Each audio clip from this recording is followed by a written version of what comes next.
La question, c'est comment récupérer le pouvoir sur ces technocrates qui décident de tout, qui nous privent de notre autonomie, qui nous privent de toute décision. Il faut qu'on arrête de dire qu'on est en démocratie, c'est un mensonge. Et c'est un mensonge qui est très long à déconstruire.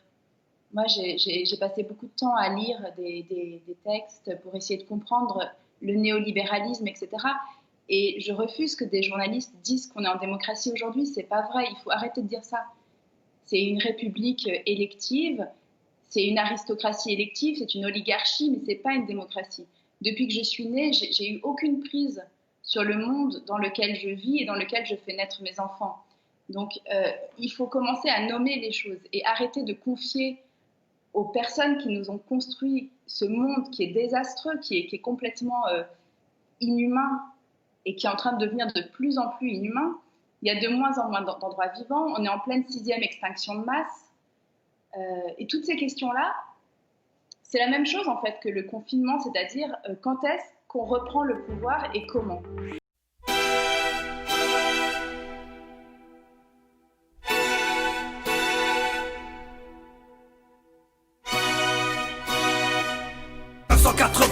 On vit dans le monde d'Orwell. Un homme sans armes, il voudrait nous vendre ce modèle. Alors, écoutez, moi je trouve qu'on est dans une société mais qui devient complètement tarée. On va tous finir en psychiatrie, moi je vous le dis. Je vais vous raconter une histoire. Je ne l'ai pas racontée exprès avant pour être spontané pour vous la raconter. Vendredi, j'étais en train de travailler et j'ai une amie qui m'appelle en urgence, qui habite à l'autre bout en banlieue, qui me dit Lina, écoute, il faut vite que je parte. Ma mère, elle est dans le coma. Elle allait à Lille. J'ai dit, mais attends, moi j'ai pas que ça à faire. Donc j'appelle mon voisin qui va chercher les clés à la gare du Nord.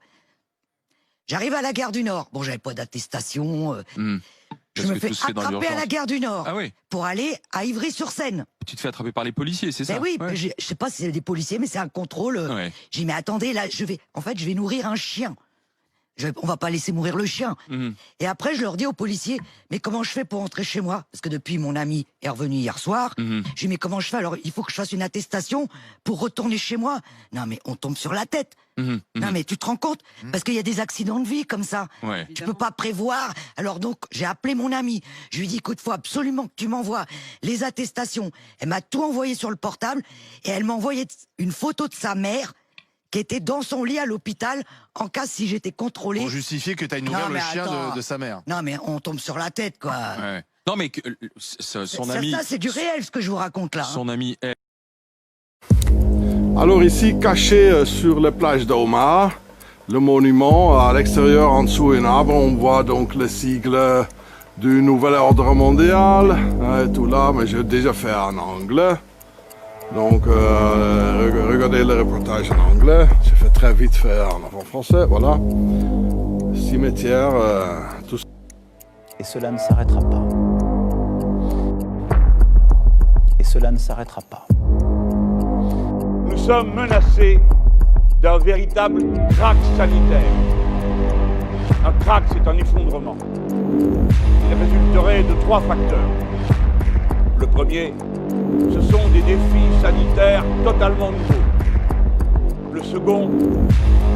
Je pense que ce pays vit une erreur dramatique, qui est la dramatisation perpétuelle pour quelque chose dont, à la fin, qu'est-ce qu'on va suggérer? Que tout le monde reste enfermé toute sa vie parce qu'il y a des virus dehors? On va y venir. Mais vous êtes tous fous. Vous êtes devenus tous cinglés. Et 5 000 € pour les moins de 18 ans. L'objectif, c'est véritablement qu'on maintienne ce chiffre et qu'on continue d'avoir de plus en plus de jeunes qui accèdent justement à ces contrats d'apprentissage d'alternance. Et Léo. Écoutez-moi, vous pensez tous que César est un con? Vous pensez que le consul et son conseiller sont des cons? Que les émirs, la police et l'armée sont des cons? Et vous pensez qu'ils vous prennent pour des cons? Et vous avez raison. Mais eux aussi, parce que depuis le temps qu'ils vous prennent pour des cons, après vous êtes vraiment des cons.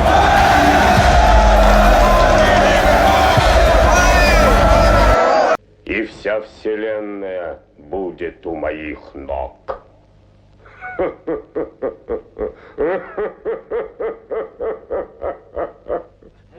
à bientôt.